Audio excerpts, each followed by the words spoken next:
talking.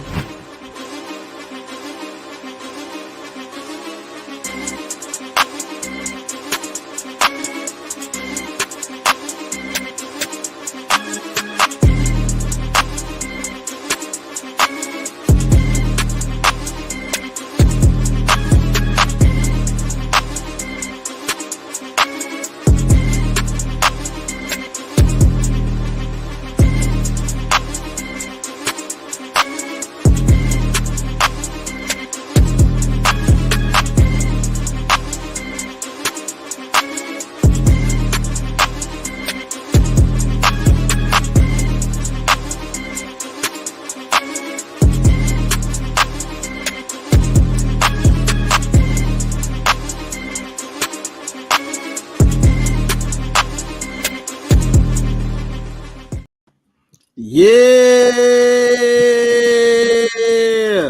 what's happening, y'all? So that's what we doing. That's what we doing. And I gotta tell you what, I represent all day, every That's what day, we doing. boy. Okay. One of the baddest teams in the SEC, and you know it. Don't act like you Okay. don't. But for real though, man, this is where we talk all things football, from college to the NFL, XFL, UXFL. Now I don't. It's kind of wild, but today we got a special guest today, my man, undisputed world champion. What's happening? Hey man, I see you got your Alabama gear on. Y'all got us last year, but we'll get you this year. Hey, y'all got us on the wash, but we'll get y'all on the rinse. Oh man, it's all Go good, dog. bro. It's all good. You know what it is. And we got my man Daryl in the building. What's up, Daryl? So this is what we doing. So yeah. This is what you wanted to do because of last week. Because of last week, this is what you wanted to do. Nah. It's cool. It's cool. For real though, real quick, if everybody hasn't noticed, unfortunately our thumbnail's a little messed up. But this year we like to welcome in the new beating dummies of the SEC. We like to welcome in Oklahoma and Texas. Welcome to the party. First off, let's get something straight. You ain't just gonna be calling us some dummies.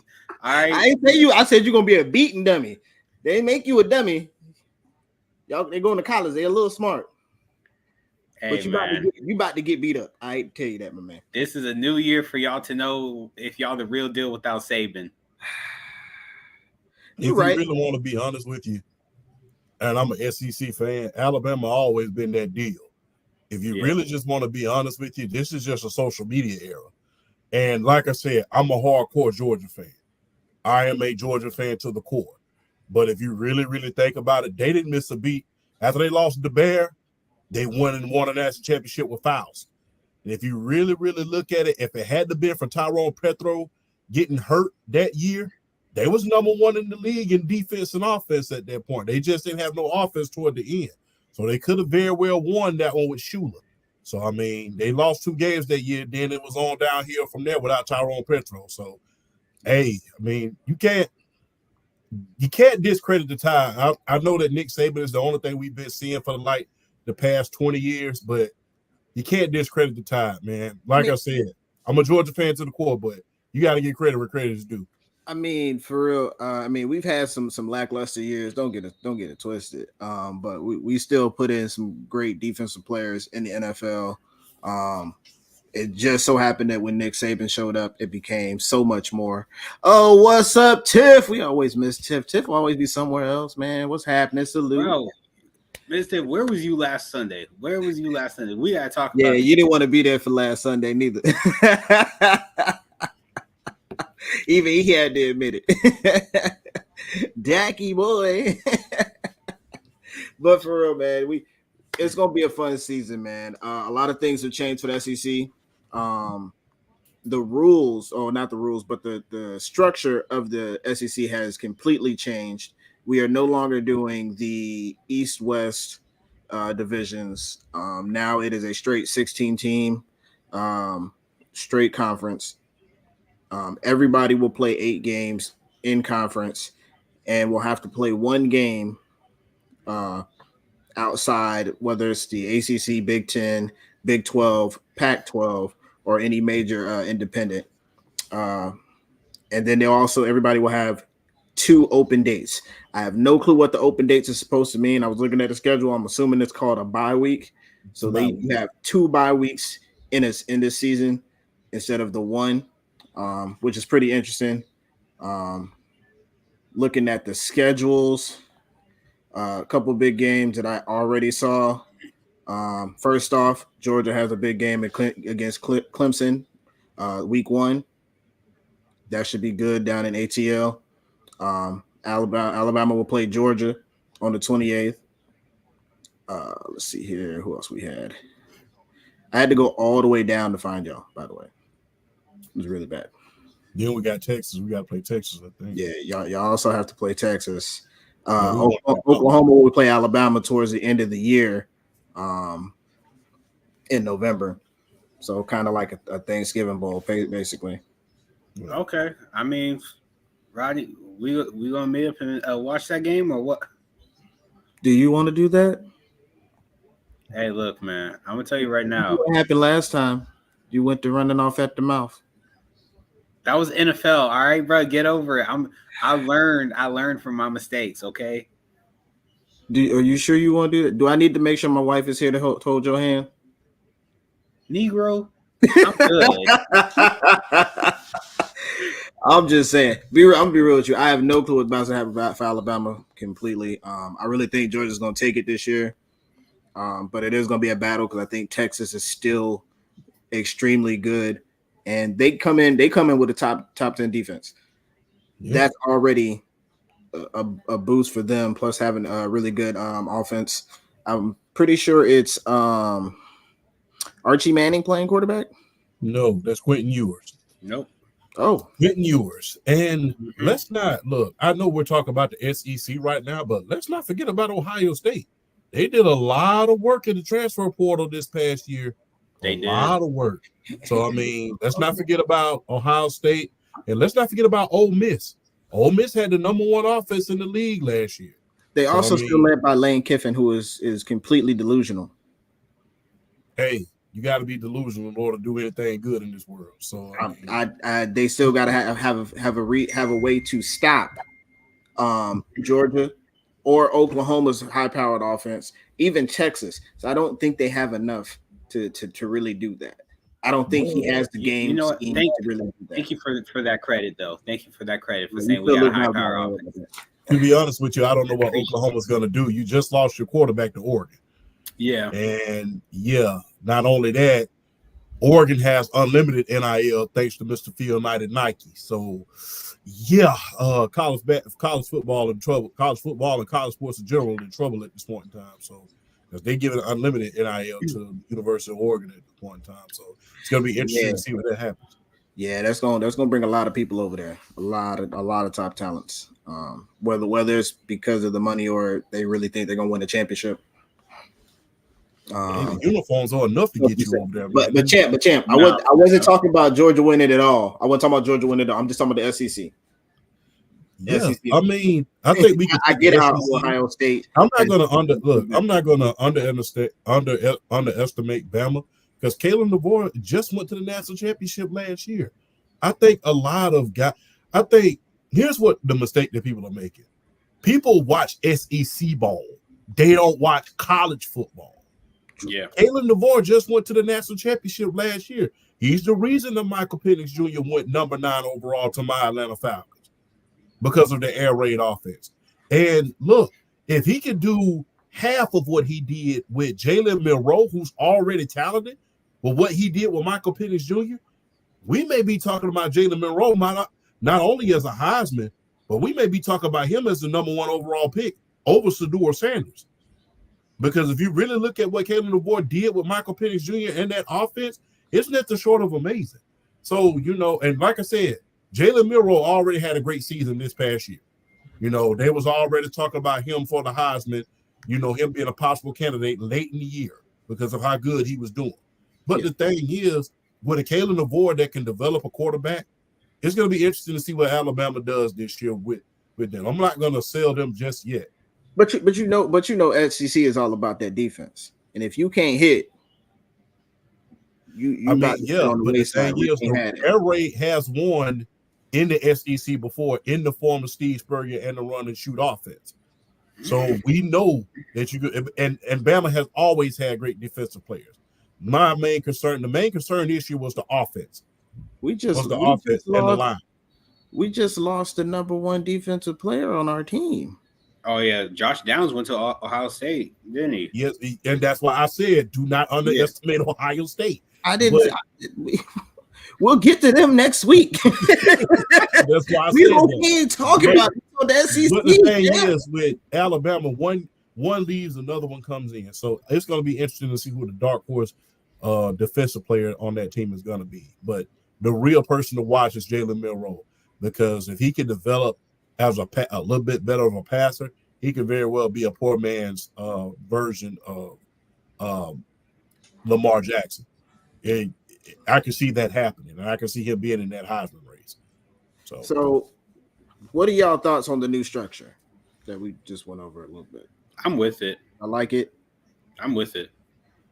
I'm with it as well. I mean, we basically, 4 SEC teams started during I think it's like 5 or 6 SEC teams are going to get automatic bids to the playoffs anyway when it goes to a 16-team playoffs. So it's really not going to hurt us. It's really not. So when you think about that and put that into perspective, I think it's great because it's going to put the absolute best in that playoffs. So I don't have a problem with that. And quite frankly, it should have been happened, because the thing is, think about if we were playing each other twice a year, what would have happened? Think about if Georgia and Alabama, it would have probably been a hell of a story, because the thing is, when you play someone in a regular season and then have to play them in a championship game, you learn things, and it shows who's the flat out more dominant team in that division, well, in that conference. You saw what happened when Oregon played against the University of Washington this year. What happened? So we basically took that Pac-12 formula and what other conferences have been doing this whole time, and just say, we're not going to do the whole East, either West. We're going to sit around here and we're going to play each other the entire time. And quite frankly, this been happening. If you really want me to be honest with you, the SEC always been beating the hell out of each other anyway. That's how come, dating all the way back to the BCS days. That's how come only one of us made it out of that conference. So this ain't nothing new. The only difference is we're playing 8 in-conference games rather than 6 or 7. See, the thing I'm looking at is not just the top half is good. I'm fine doing the top half, but it's that bottom half that's going to have the most hurt when it comes to recruiting, the sponsorships. They're losing out because you're trying to battle against these top team, this top 5, top 6 teams in the SEC, and you're not going to win that because most of them have national titles, which is what brings everyone over. You're losing out. You're already losing out anyway from transfer portals and all that. Now you add in, I got to battle all the way up the ladder. But that's where the great stories come from, man, when you got to battle all the way up the ladder. The thing is, you got to think about Tennessee and where they was just 5 years ago. Look where they were versus where they are now. Yeah, but look who they were just trying to catch up to one team. Yeah, they're trying. Yeah, but the thing is, the whole SEC has been trying to catch up with Alabama. It's just that we finally caught up somewhat. I would say we finally caught up somewhat with y'all. And a lot of that right now is because Saban is retiring at this point in time. So everybody spent the last 20 years trying to catch up to Saban, even when he was at LSU. So it's always been a catch-up deal. I think the last 3 seasons, Georgia has really been taken over. Alabama's they've been there trying to stay with what Georgia's done. I mean, you look at what they've done, what they did to Oklahoma in the playoffs. It's dominance and continuing on. They just keep getting better and grabbing good players or lifting players from nowhere to make them really good. It's crazy. They're not getting all the top 5s, but they're grabbing a 3-star. They're grabbing a 2-star. And those guys are elevated to a whole new level playing on that team. And it's because they play that at that level because they got something to prove. Because you gotta understand when you coming in to college football, especially when you 2-star recruit, 3-star recruit, you feel disrespected because you feel like you should be higher than what you are. And so they come in with that edge and that anger of, yo, I'm gonna come in here and show these boys and coaches why they should have recruited me from the jump and why I should have been a 5-star recruit, why I should have been a 4-star recruit. And that's why I think they look so good when they come out there. And people are like, but they're literally low recruits. So how are they this good? No, it's because they got that pride in them that's saying, yo, I'm gonna show in this division why I deserve to be playing with the higher up teams like Bama and Georgia. But the question is, you can't. They're not shining. You know, you only get a limited shine. What? But the top 8, they're gonna have all the shine. They have all the TV time. Like, we don't see a Kentucky on TV. We don't see a Vanderbilt or a Mizzou on TV. Well, we saw Mizzou. Remember, Mizzou got a lot better this year, a hell of a lot better this year. In fact, they were one game out of the SEC title game, so they went like 10 and I think they went 10-2 this year. So it's a possibility for everything. I mean, you have to get the correct coach in place. You got to get your program in place, just like Mizzou did. You know, just like Tennessee's doing. There's a lot of teams out there in the SEC that I believe can come up and have that little Cinderella story. But the thing is, it's not going to happen overnight for you. I mean, if you're looking to compete with Bama your first year, that's not going to happen. You're looking to compete with Georgia the first year, it's not going to happen. You have to build, and you have to get the right recruiting class in there in order for you to do that. And look, I'm just going to say this. I'm just going to go ahead and say it. You have this is the best opportunity for you to get better. Because that's what you got, the transfer portal and you got NIL. Hey, go to those rich alumni and say, hey, I need some players. That's exactly what Texas A&M and a lot of these teams are doing. Hey, and especially SMU. You know, if you really look at Texas A&M, the average player is making $30,000 a year. That's just the average player. So guess what? I mean, $30,000 a year, you've been to college. Hey, that's a lot of money to be throwing around. So, hey, so get you some players and get you what you need in the transfer portal and NIL and start making some deals with these alumni and these sponsors. Guess what? And now they got even more of a big advantage because now NIL can be played directly from the school. So a lot of these lower tier teams in the SEC, as well as a lot of other conferences, this is a grand opportunity for you to get better fast. Hell, look at what Coach Prime was able to do at the beginning of the season. Who would have ever thought he was able to compete with some of those teams? You know, we didn't even think he had a chance. I didn't think he had a chance of beating TCU. I thought it was over when he was facing North Colorado. So it's a possibility for you to get better in a hurry.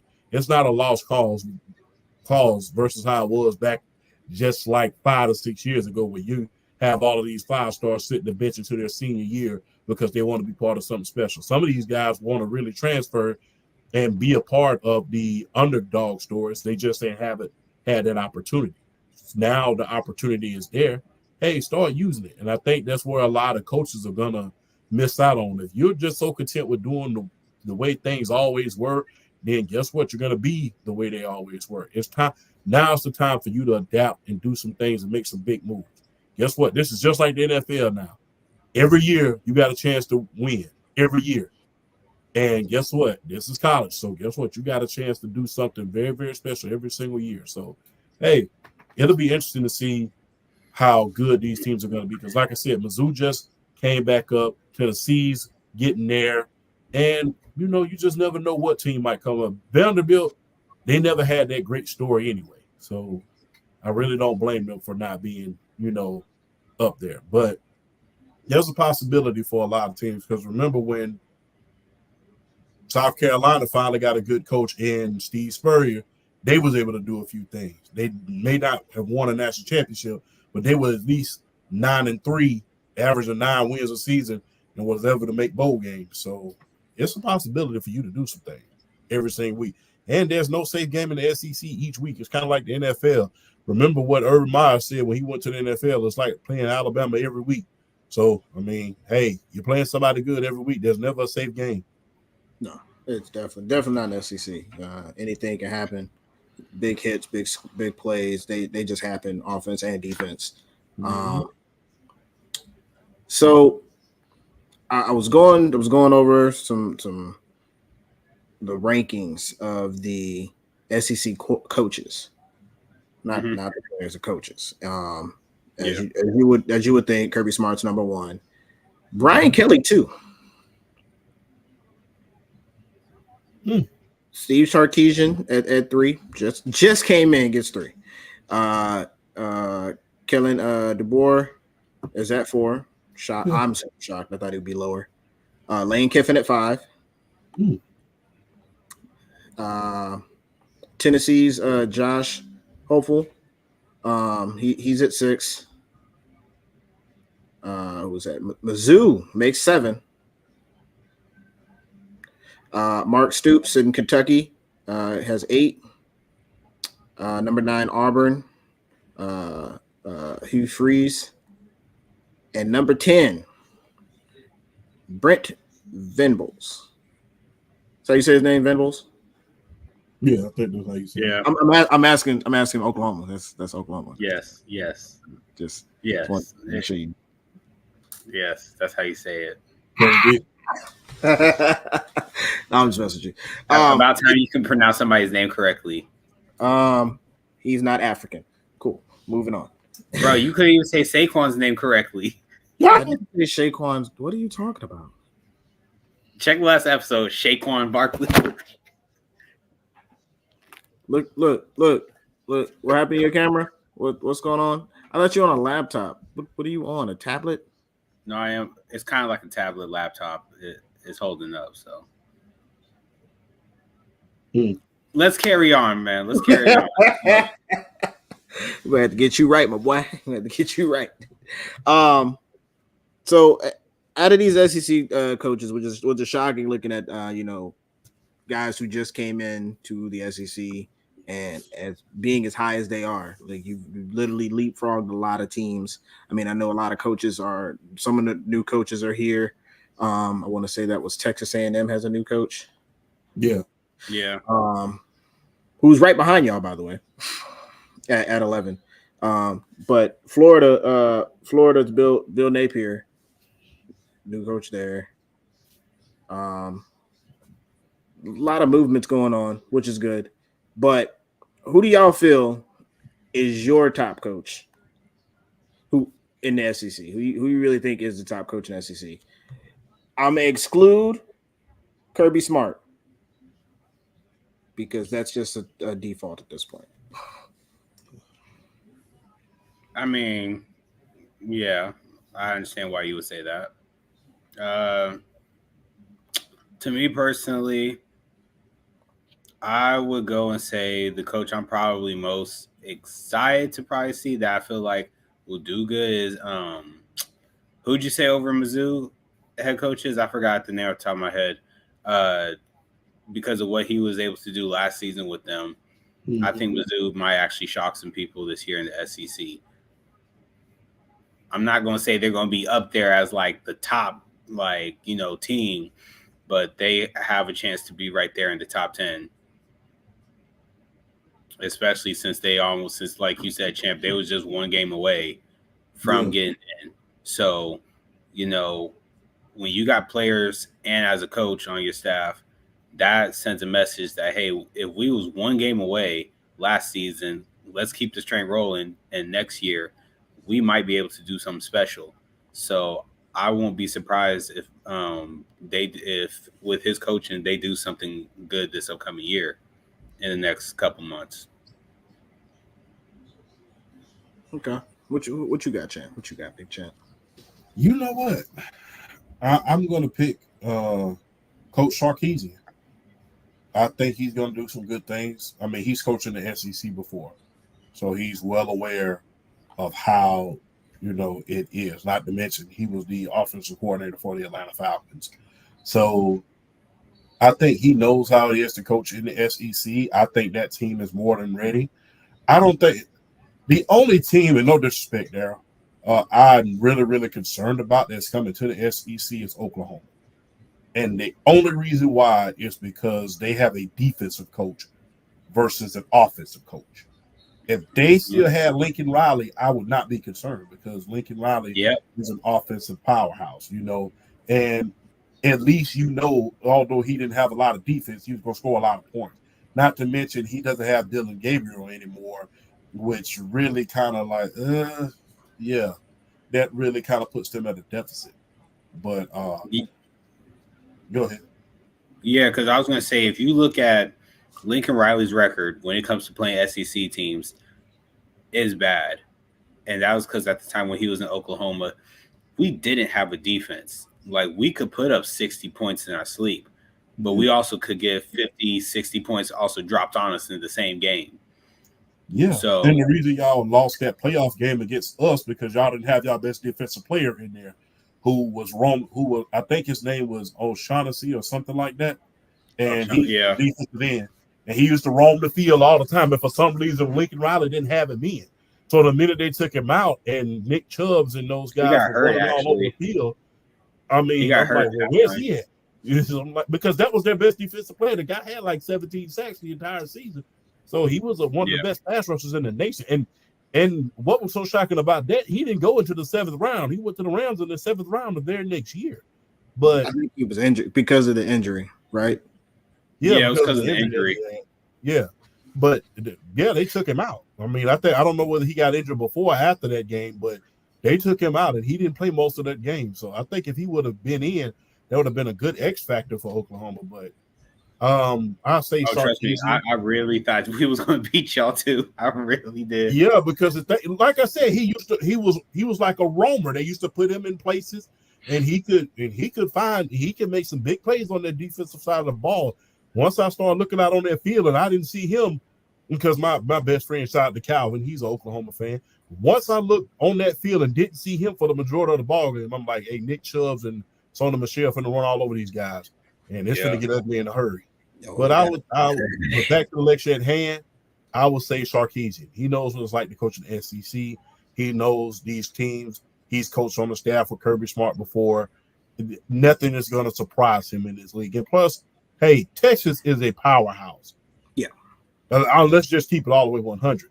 If you want to go if you want to play college football, especially if you're at the running back position, or on offensive lineman, or even a defensive player, go to Texas. So Texas is one of those teams where it doesn't matter where they go. They can go to England and play. So they're going to be successful. So I would say Sarkisian is going to do a damn good job is coming back to the SEC because, I believe that he was still in Alabama because remember, before they hired Kalen DeVore, it was about to hire Sarkisian. There was a lot of campaigning in order to get Sarkisian.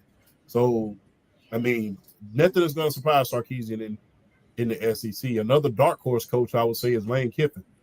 Don't underestimate that offense, man. I mean, don't underestimate Jackson. So don't underestimate that offense. I know they lost Jenkins to Ohio State. They're one of their best backs. But don't underestimate that offensive paralysis that Lane Kiffin had. Those are my two coaches. I was going to say Sarkisian as well. Being how good he was pretty decent, good when he was in the SEC the first time. Coming back, especially with this strong organization he's got now, they look tremendous right now.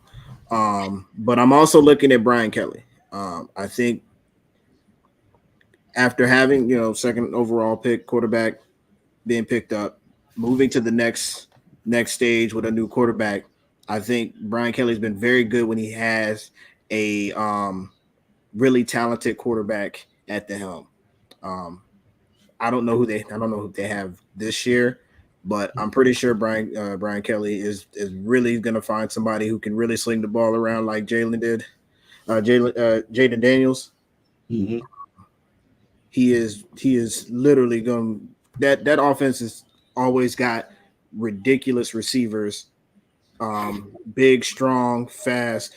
Don't shake your head because it's true. No, I'm shaking my head because you're not lying. That's why I'm shaking my head because it's like they don't see. You're not lying like it in college. The weird thing is that they don't seem like it in college, but they do make plays, and then they get moved to the NFL, and they're now larger than life. It is the weirdest thing that I've ever seen in my life. You know why? It's because for whatever reason, when it comes to LSU and football, if they don't got an elite quarterback in there and a dynamite defense, their LSU is pretty much it. They got the receiving core. We know they got the receivers. But when it comes to everywhere else, if those places aren't covered at an elite level, LSU is not really like doing well. I mean, look at what happened when Joe Burrow was there. And look how they were playing. Look how that defense even looked.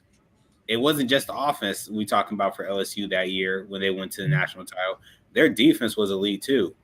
Yeah. So it's got to come to not along just receivers from LSU. It's everybody if you think LSU is going to be like, you know, a national title team. But yes, like you said, they got elite receivers. So you can't take that away from them. They got elite receivers, and people forget about Clyde Hilaire. He was on that team as well. So, I mean, they've always had good running backs. They always had great receivers. I mean, and when you think about guys like Glenn Dorsey and the Honey Badger, not to mention Marcus Spears, they've had good defensive players as well. So, I mean, it can't be understated how good LSU is. My thing is, can Brian Kelly, I know he's only been in the SEC for a short time, but if you notice his record against the SEC, whether he was at Notre Dame or anywhere else, is not a very good record. So, I mean, it's not very good. Brian Kelly's career record is 283, 102, and 2. So, if you look at his overall record against the SEC in big games, I would say it's not very, very good. Because the thing is, had Jalen Daniels not went down in that Alabama game, I think it would have been a different story, but not too much. Because they was hunting him. They was hunting him like a bear. Yeah. So, Rodney, let's talk about what's the future hold for, you know, as far as this SEC team. How are you feeling this year, obviously, with the new coaching staff with Alabama, with like new head coach? Like, what is your mindset coming into this season without Saban being there? I'm a little depressed that Saban's not going to be there. I don't know. He just found a way to get his players to just move and play on a whole nother level. But I'm hopeful. I don't think we're not gonna go down in the gutter. Like we're not going 0-12 or something crazy. I think we're gonna pull some wins out. I think hopefully the offense becomes as high powered as I hope it will be, and Milrose becomes a quarterback that I know he can be because he is very talented, whether he passes or runs. So we're gonna have that. Hopefully we find some good running backs.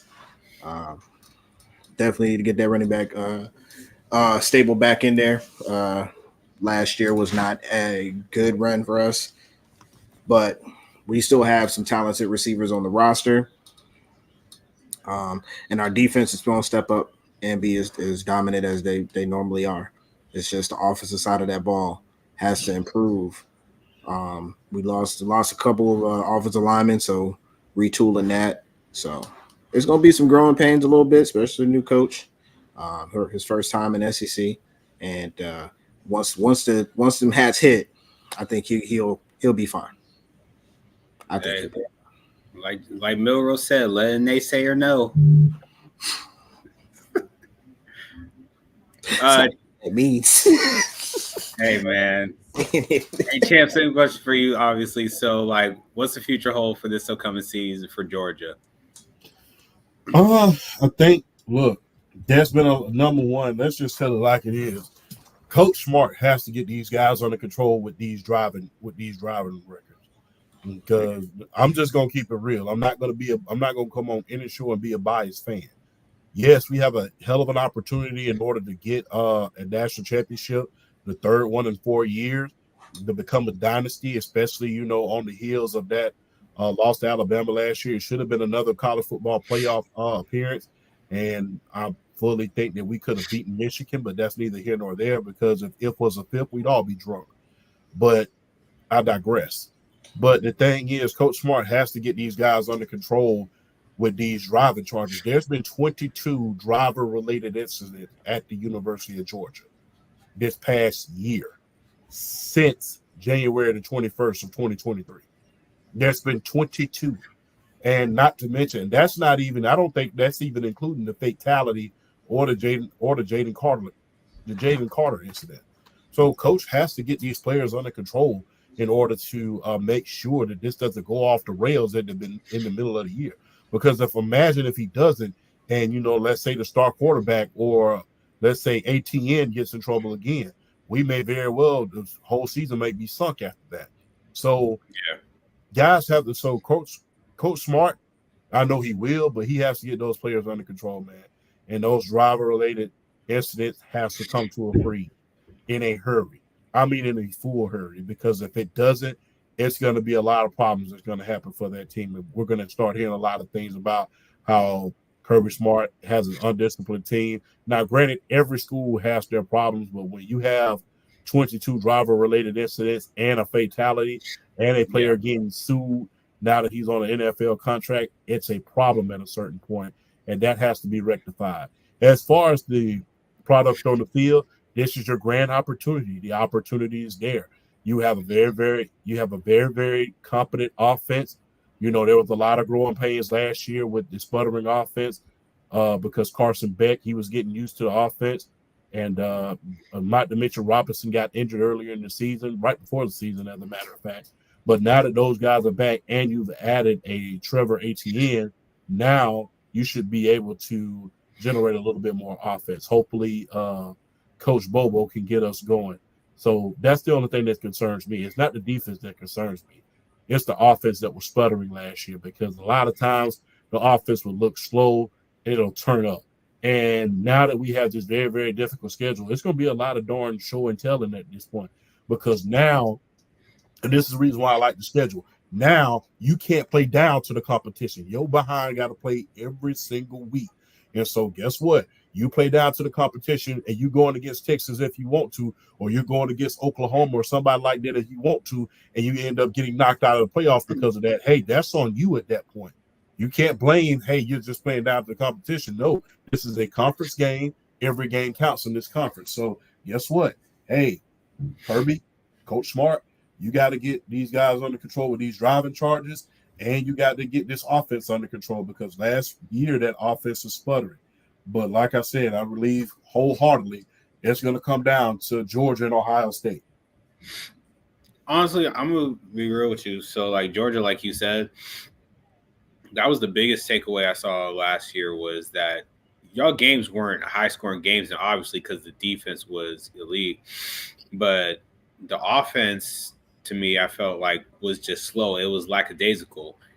And it was kind of as if, like, the offense was already playing like, hey, we already got a couple of championships under our belt. We good. We already know we going to the national title. So I didn't feel like with the offense, I felt a sense of urgency where it was like, like everyone's going to be coming after us this year because we won a national title. It seemed like the defense was like, hey, we headhunt, but the offense was like, you know what? We're good enough to where like we could score on anybody. And quite frankly, I really didn't feel like they were at that level or even try to be at that level. Not really, because the thing is, you got to think about this. Our coach, who was running the offense, our offensive coordinator, he went to the Baltimore Ravens. And as you saw, the Baltimore Ravens was the best running team in the NFL. And Lamar Jackson won the NFL MVP. So that was an adjustment that we had to make from him to Coach Bobo. So from him to Mike Bobo.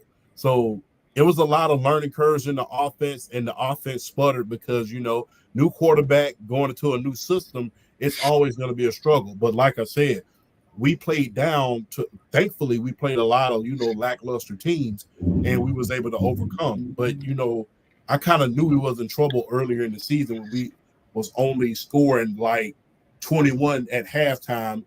When we was facing Middle Georgia. I kind of knew the season was like, we're in trouble if we don't get this together. And, it kind of told on us when we started playing, it really, really told on us once we played Alabama that year.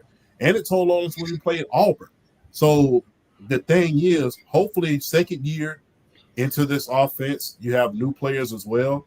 I hope hopefully Carson Beck, who's a Heisman candidate at this point, can get used to this offense with Mike Bobo, and he can get us over the hump, because it's all going to come down to what him and that running game can do.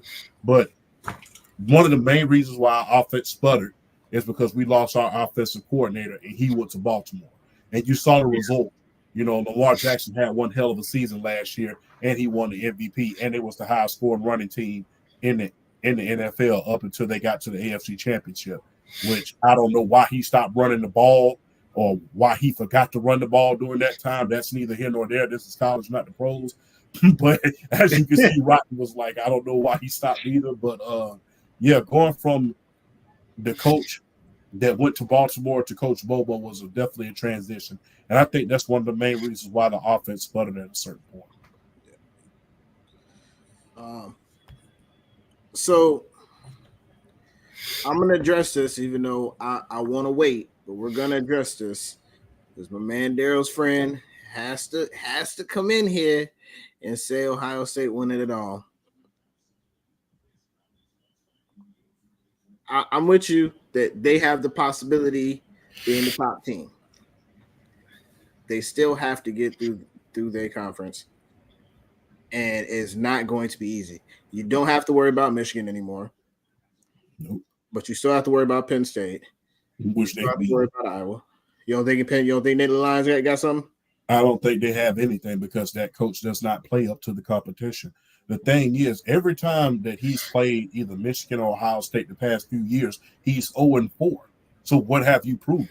It's kind of like me trying to go on a diet, but every time you look around, I'm at Wendy's. It's kind of crazy when you think about that. So the thing is, he had that Ohio State. I think the heat is on Ryan Day in order to get to a national championship, at least get to one, because I think it's a done deal that he's going to beat Michigan this year. So that's not even a question. You already have them on probation this year. They have a brand new coach this year. They're not going to have to recruit a lot of their guys who won the national championship. They're out of here this year. So it's going to be a whole nother ball game. But I don't think that he has to worry about those guys. The main thing that he has to worry about being Ryan Day is once he gets to the playoffs. That's the main thing that he has to worry about. As far as the coach from Penn State, he has to prove that he can even score on Ohio State. Because the thing is, every time he's played Ohio State, he's failed to score over 20 points. He's failed to score 20 points. Now, that defense is good, but what about the offense? It takes more than defense when you're facing an SEC team in the playoffs. So it's going to be very, very interesting to see. So I believe both of those coaches, both the Penn State coach and Ohio State coach and Ryan Day, are both on the hot seat this year because guess what? This is your grand opportunity in order to win. Plus, if you really look at the teams, I know we have to play on the field first, but if you really look at all those teams that are in the Big Ten at this point in time, a lot of them have gotten weaker since last year. Ohio State has gotten stronger. Like I said, they was active in the transfer portal. They went and got Quinshon Jenkins from Ole Miss, who rushed for over 1,500 yards. And trust me, that's all they needed this year. That's all they needed this year in order to add to an already great offense that they had last year. The only thing they're missing this year, unfortunately, they lost Maserati Marv, but guess what? That was their biggest loss. Everybody else is returning. The only question is who's going to be the quarterback. I still think that they still have some teams that they got to deal with. Not to mention that Oregon Ducks are there. You know how fast that team always is. But and my dark horse was up. I was gonna say, and they picked up the addition of Dylan Gabriel from Oklahoma that transferred there, so they got an elite QB. But my dark horse right now is Maryland. I think they played well, and they're moving forward. They just need that opportunity. Let the door be opening. They plan on knocking it down. I'm so serious about it. being that I'm up here in this DMV area, Maryland has been talked about so much that it was hard for me not to go look at some tape and see that they got some talent. They just need to have an opportunity to put it all together. Mm-hmm. So it ain't gonna be an easy road. Yeah, they get rid of whatsoever. checkerboard uniforms. Not to mention that we've got to add this new playoff system. 12, 16 teams. Yeah, it's gonna be 16 teams. 16 teams. That's a possibility that you have to play not one, not two, but 4 games, and they may be all SEC teams. You just never know. You know what's so fun about college football now? They went away from that LSU Alabama national championship. They made that college football playoff because of that game. Then they made the college football playoffs. 2 SEC teams go to the damn dance damn near every year except for this year. So, I mean, now you're going to a 16-team playoff team. Now they have automatic bids, which I don't think that's right, but I mean, that's neither here nor there. But it should only be 5 automatic bids, if I'm not mistaken. No, SEC has, I think, 5 automatic bids. But the thing is, hey, what about those Cinderella teams that's trying to get in there? So, hey, what if the SMU team gets hot and now But hey, we humans, we always gonna find a reason to complain. So, this is that opportunity now. Now there's no excuses for them Cinderella teams of SMU or Memphis or Central Florida. We could have did this and we could do. All right, this is the opportunity. Make it to the dance. Make it to the dance and show us that you have that ability to look at them bright lights and say this doesn't affect me.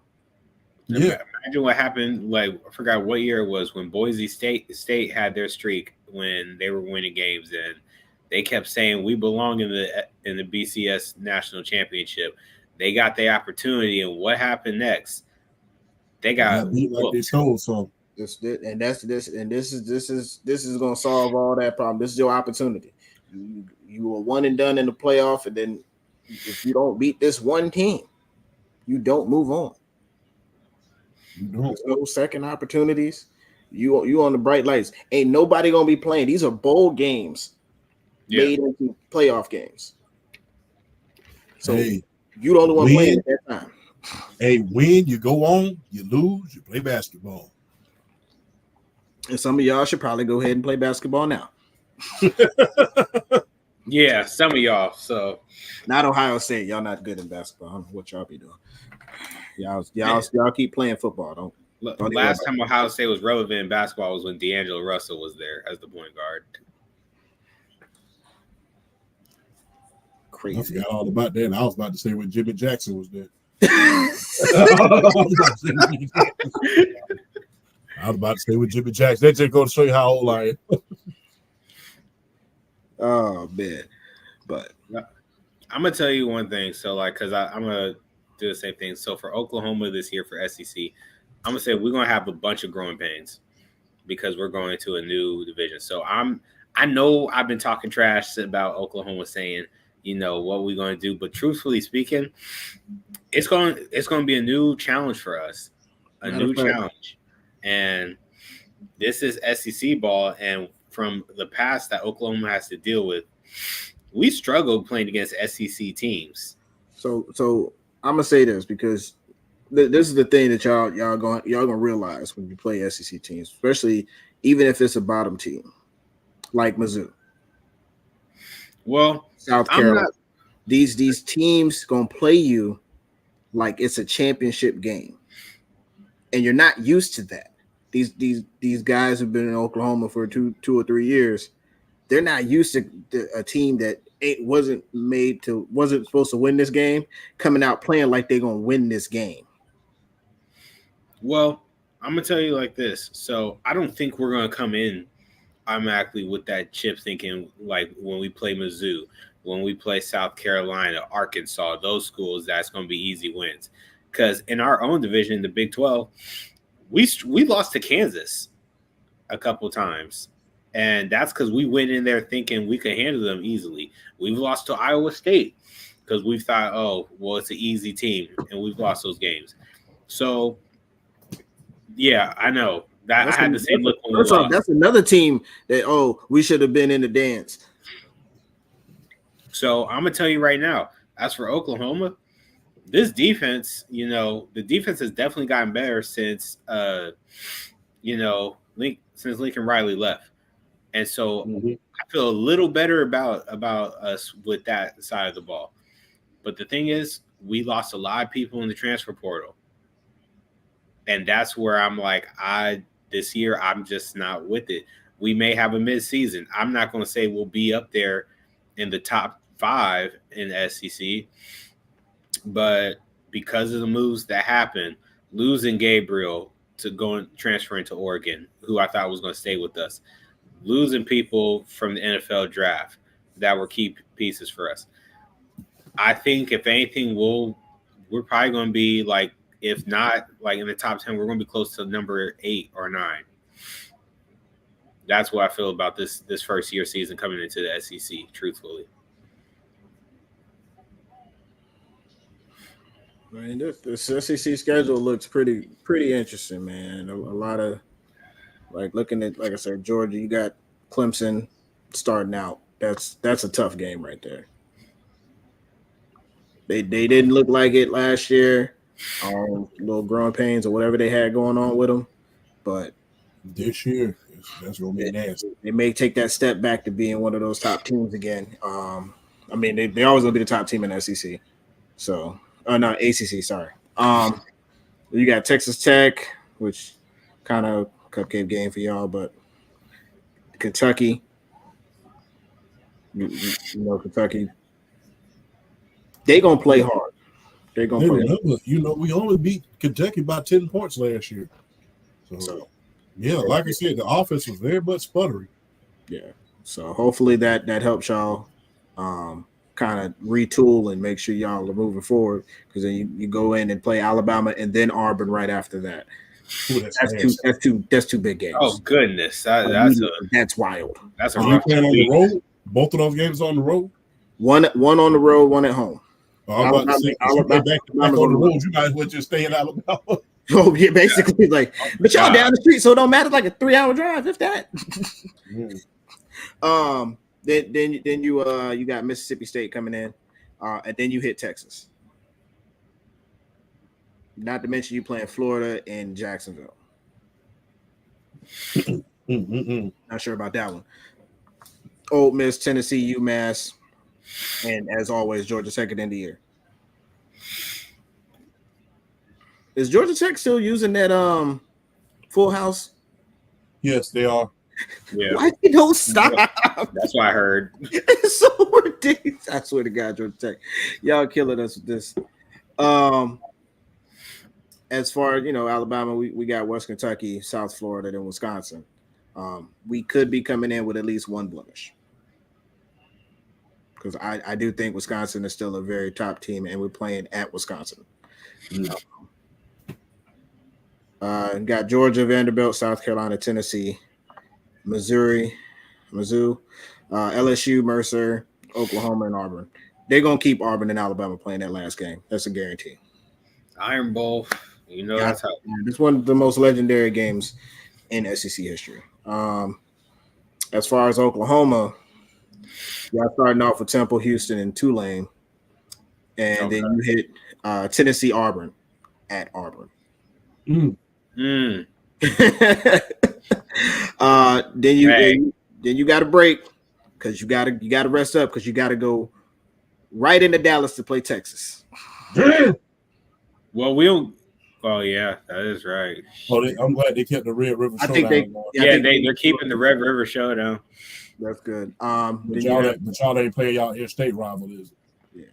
We're not going to be playing them. Carolina, Ole Miss. Hey, my thing is, I know we still talk about the SEC. Why is Coach Gundy not on the hot seat?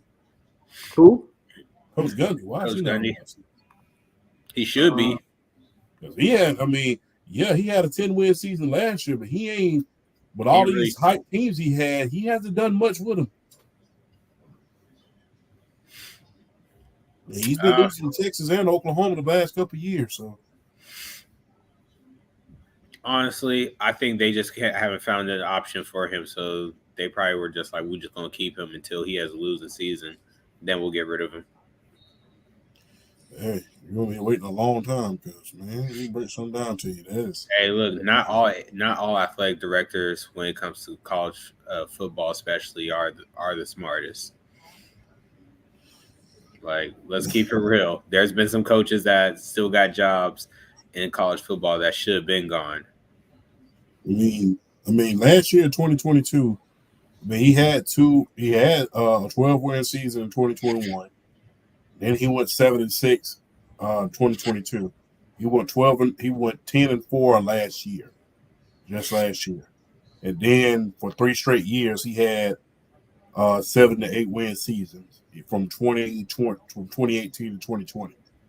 So I mean, yeah, he had a lot of 10-win seasons, but conference wins, conference title. He went almost 10 years without winning a conference title. So yeah. You went almost 10 years without winning the conference title. So, yeah.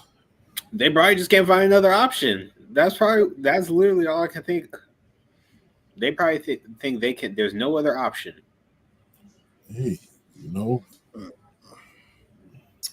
right, guys. I gotta ask this question. Wonderful time. A little start bench cut. SEC running back edition. Oh gosh. Oh yeah. So 3 running backs we got. Herschel Walker. Bo Jackson. And then I'm gonna throw in Emmitt Smith. Oh, that's easy. Start Herschel. Bench Bo. Cut him. That's simple. Because the thing is, if you really think about it, out of those 3, Herschel was the only guy out of those 3 that was a Heisman candidate every single year. Remember, his freshman year, he was 3rd. Sophomore year, he was 2nd.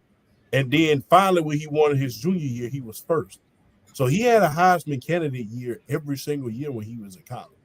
Bo had that magical year. But, hey, it is what it is. He had that magical year. He's the best athlete, arguably, in the history of sport. Emmitt, he didn't win the Heisman. So, nor did he win the national championship. So, hey, who you picking out of that? You picking the most decorated player in arguably Herschel's the best college football player you ever want to meet, you ever want to see. And if it wasn't for her, he set the tone for running backs in Georgia. He's the reason why we're running back you. So, hey, Herschel, Bo, then Emmitt. So, granted, Emmitt had the longevity in the NFL, but based on college alone, you got to go Herschel, then Bo, then Emmitt.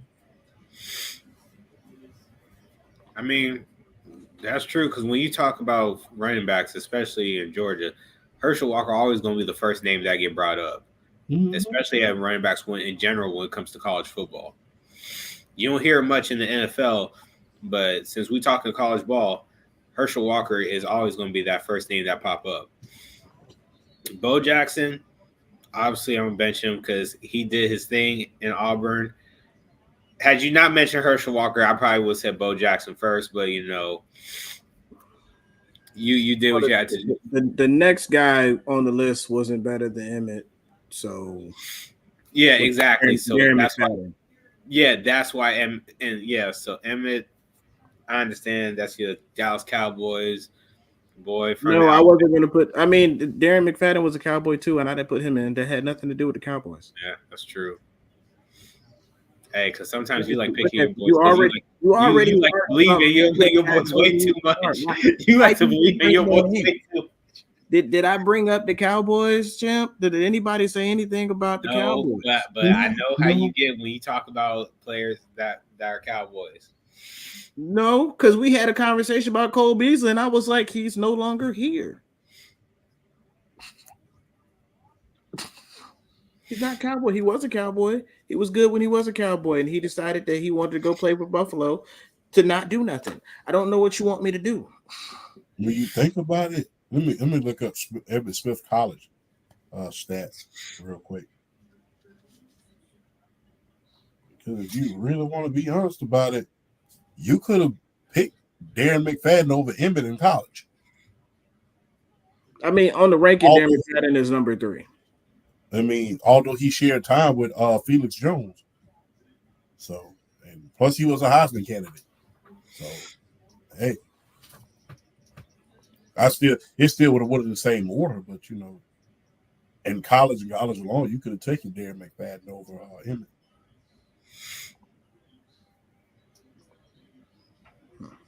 Plus, that was one of the greatest backfields we've ever seen. You had Felix Jones, Peyton Hillis, Darren McFadden. Doesn't get any better than that, you know. Yeah. Rodney, you had something else? I thought you was about to ask us another question. No, I was actually looking at the top running backs this year, and Georgia running back is number 16. Overall? ATN is 16? Yeah, he's 16. Oh, okay. They got both Oklahoma, Ohio State running backs ahead of him. Yeah, Quinshawn Jenkins, right? Yeah. At first, I thought you was about to say Oklahoma. I'm like, what running back in Oklahoma is up there before him? Absolutely. Yeah, that's the thing. I think I was hoping that Quinshawn would have stayed in Ole Miss, but I think that Dexter would have had a better season with him comfortably back there in that backfield. I think they would have went a lot further. I still think Ole Miss is going to have a hell of a season, but I mean, I really wish that Quinshawn would have stayed at Ole Miss. That would have been, but he's going to do a hell of a job at Ohio State. Hell, Ohio State, they got a 2-back you too. Really think about it. They got a 2-back system because Henderson is there as well. Yeah, so they're gonna do some damage. Plus, they're gonna put themselves in a position of whoever their quarterback is, they're not gonna have to depend on them as much. Yeah. So, because I don't know if Devin Brown's gonna come back this year. I'm sorry. The number 1 running back is from Oklahoma State, Ollie Gordon. If the Dallas Cowboys want a running back, they can look to him next year. They gotta figure out what they're doing in life. I don't know what's going on with that. Because they're gonna have a high a low draft pick, not a high draft pick. I mean, you never know. I mean, unless they just implode. I think no. My mother's a Dallas fan, but I think they're right for an implode this year because CeeDee Lamb is not in camp. You know, this is a do or die year for Dak. And plus, you know, lost a lot of good players. You know, you don't have a solid running back at this point because we have yet to see what Deuce Vaughn's going to do. But which is crazy because there's still running backs out there in the free agency. What I want to know is, man, what did Justin Smith do? What did Justin Simmons? What did he do? Justin Simmons, the safety for the Denver Broncos. Oh, nobody, because he's probably asking for way too much. He just made All Pro last year. I'm with you, but I don't think anybody got the money to do it. Because I'm sitting here wondering. I'm not gonna lie. I'm sitting here wondering what he did. I'm like, did he get in trouble? Let me not say nobody has the money because we know for sure the Eagles can have a way to find money somehow. And the 49ers. So, bro, well, they obviously not having the money because they didn't even sign yet. Do I? Yeah. Well, you gotta understand, San Francisco is a wide receiver factory. You know, they're a wide receiver factory. I mean, when you really, really think about it, if you look throughout their history, if they can't draft anything good, they can draft a good wide receiver. Plus, you know, Jefferson, their version of Jefferson, he did pretty good last year, and Jennings did good. Not to mention they just drafted T.O.'s son as well.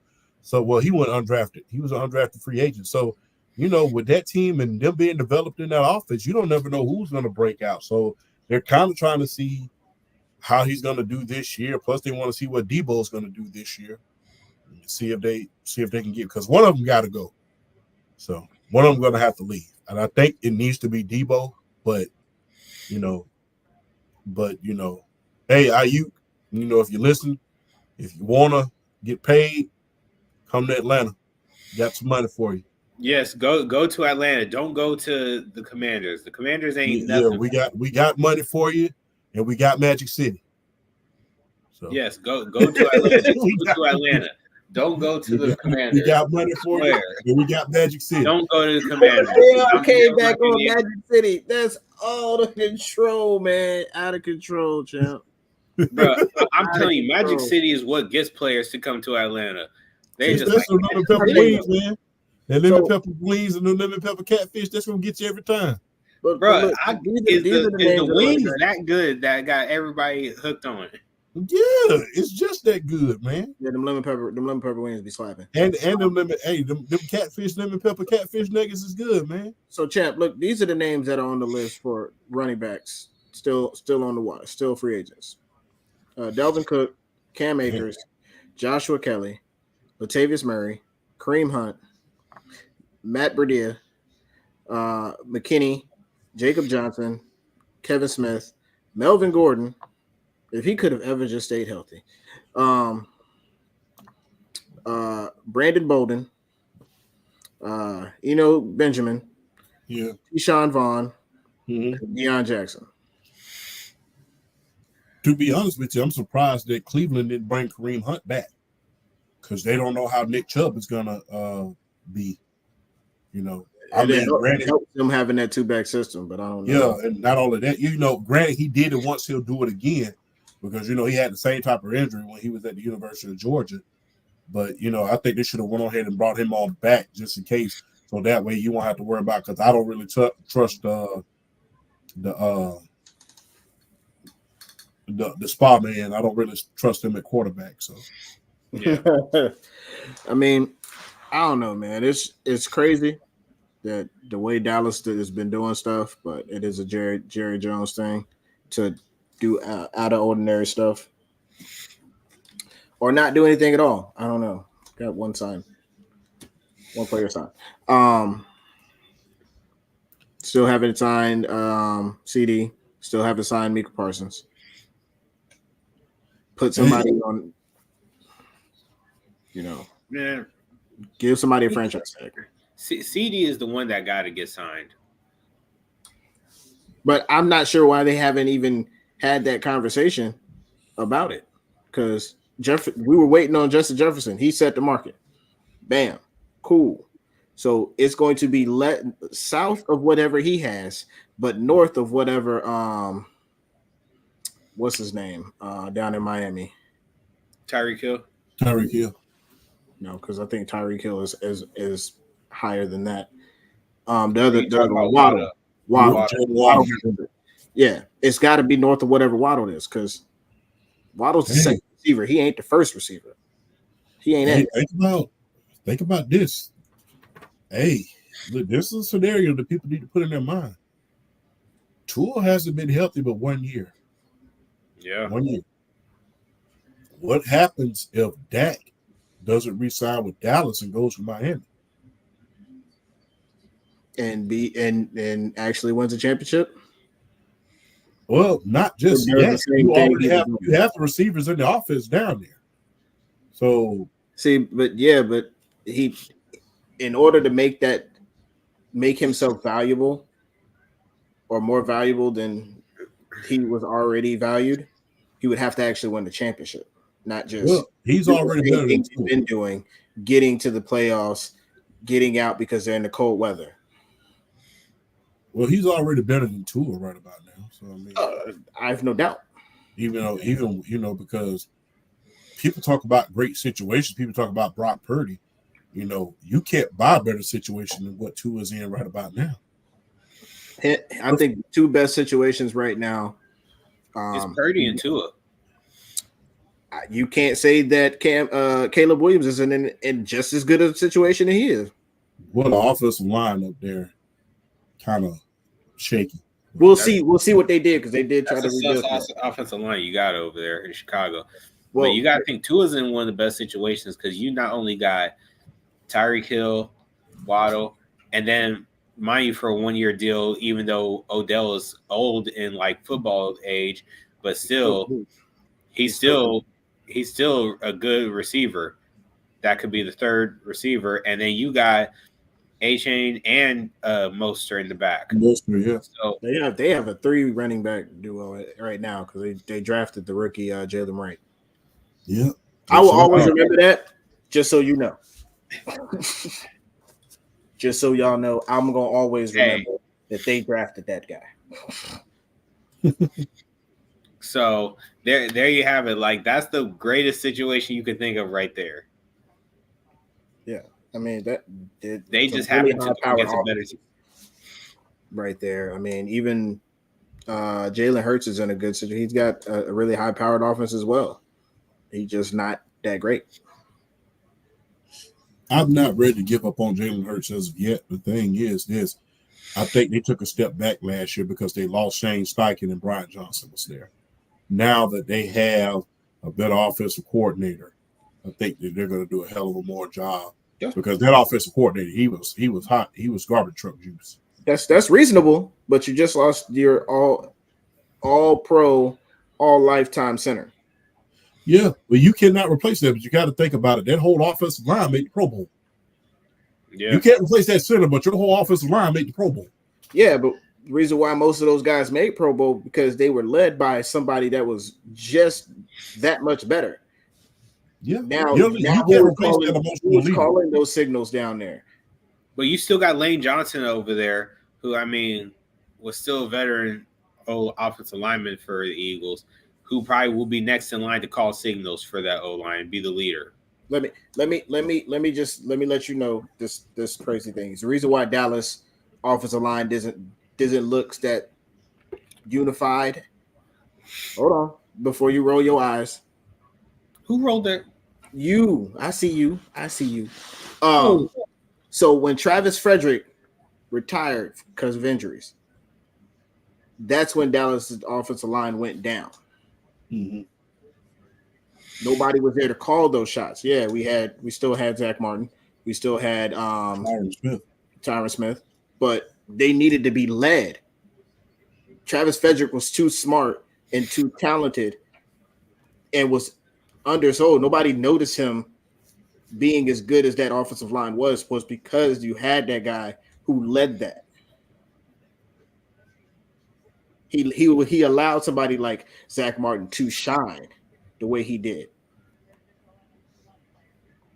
Just like Jason Kelce. He allows those guys to be better than what they probably, not saying that they aren't good, but better than what they normally are because he led them in the right direction.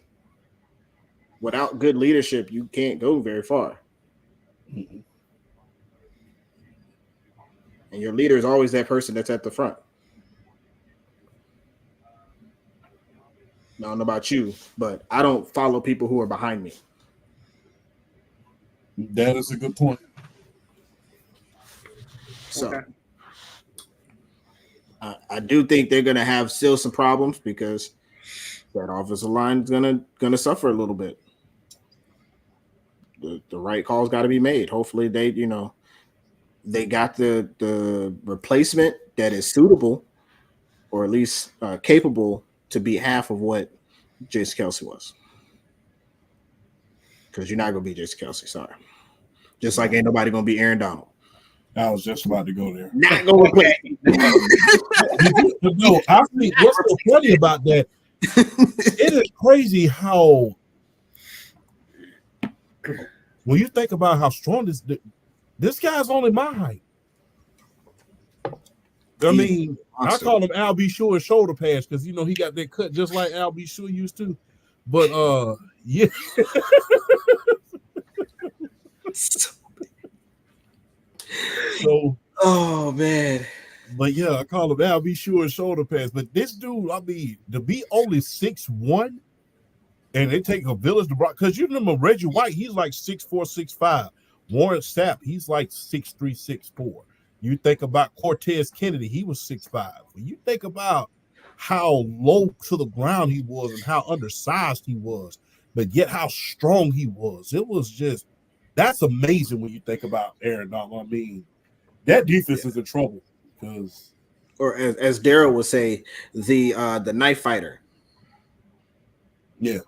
Yeah, I was gonna say that, but I mean, I stayed quiet because anytime we talk about Aaron Donald, that knife fighter, man, yeah, bro. Because like I don't know anybody else who trains with freaking knives coming at them to work on like all these moves just for defense. Like you have to be a maniac to do that. Well, he got that from DeMarco Farr when he played for the St. Louis Rams. Because remember, he was training with a lot of guys. Remember, he even trained with Billy Blanks too. Then he trained with kickboxers. He trained with a lot of guys. Yeah. I mean, see, and DeMarco Farr. But the thing is, DeMarco Farr, he was undersized. He wasn't as strong as Aaron Donald. So when you think about the two strongest guys ever, probably in the NFL, the history of the NFL, has to be the late great Larry Allen and Aaron Donald. Yeah. That would have been a battle for the ages. I would have loved to have seen that. Reggie White, we ain't gonna throw Reggie White in that. Yeah, I'll say top 3. I'm about to say because we can't because Reggie White comes through. He literally picked up Larry Allen and threw it. Like how many people he done threw out the scene? I don't know, man. I mean, Tony Mandarich. I remember when the Minnesota Vikings tried to be stupid and put Chris Carter on it. That was by far. That was kind of like throwing that's kind of like going to Vietnam with a BB gun right about there because that didn't work. So you just threw a penny at a wall. Why would you do that? Yeah, it's just like he tried to stand in front of it. He literally grabbed it with one hand and just threw. He threw him in the Warren Moon, threw him into it. So Larry Allen, Reggie White, Al B. Sure. Yeah. By the way, if you just walked in here, I'll be sure is Aaron Donald. That's Aaron Donald. I'll be sure. Yeah, I'll be sure. Like who looked like I'll be sure in the NFL? Yeah, he looked like I'll be sure shoulder pads, man. Look like he's gonna break out and start singing night and day after he get through throwing up 400. So bro, now I gotta change my radio station because 102.3 Magic here in the DMV. I'll be sure is the freaking host for it. Oh man, dog! Now I gotta change this. I'll call in. Hey, Mr. I'll be sure. Did you know that your twin is Aaron Donald? You probably hate the damn phone up on you. Don't call playing on my phone. Just want you to know that. Call in every week. Hey, Mr. I'll be sure. Mr. Shore. No, man. I can't believe he said that.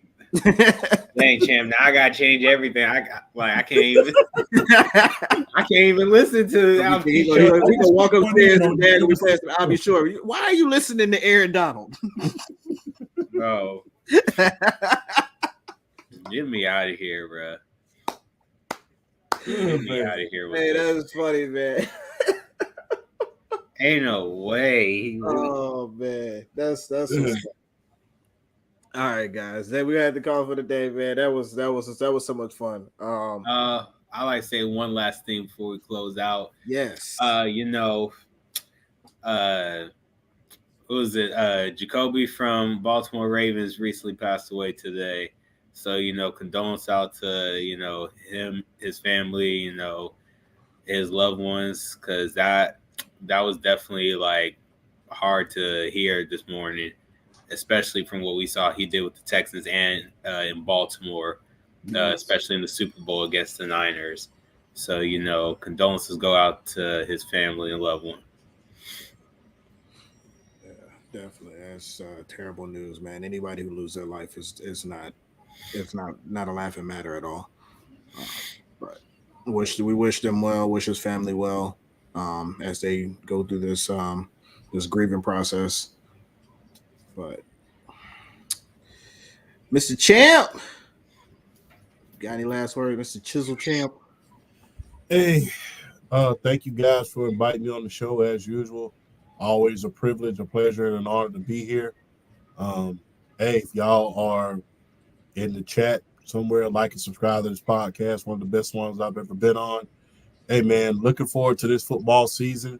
We only got 16 good days before that first kickoff occurs. And I'm not going to lie to you. I'm watching everything. I'm watching the kickoff, the preseason. I'm watching everything. I have been waiting on football season. It is time to throw barbecue on that grill. It is time to fire up the hot wings. And it is time to have those fish fries. Oh, Yeah. God, man, champ, I gotta be home. We gotta go. I gotta go back home, man. Hey, ain't nothing like a fish fry. A fish fry on opening day. Throw that fish on some bread, some hot sauce on that mug right there. Yeah, the one use tartar sauce down south. We use hot sauce and mustard. Let's get it. All right, guys. All right, y'all. Just want to get a quick shout out to everybody who came through. Daniel, sorry I didn't get to you, and I apologize, Daniel. Daniel Breeze Sports Highlights, man. Appreciate you for stopping through. Tiff, we always love when you come through. True to King, Eshrada. Estrus. Bruh, I just need you to stop coming in on random conversations about things we're not talking about. That'd be great. This is like the second week in a row he did that. He talked about some other team that we are not talking about. We ain't even on their conference, the division, or nothing. Hey, yeah, we're the SEC. It says SEC, my bro. Ohio State. Why are we're not on them right now? We understand we talking about the SEC.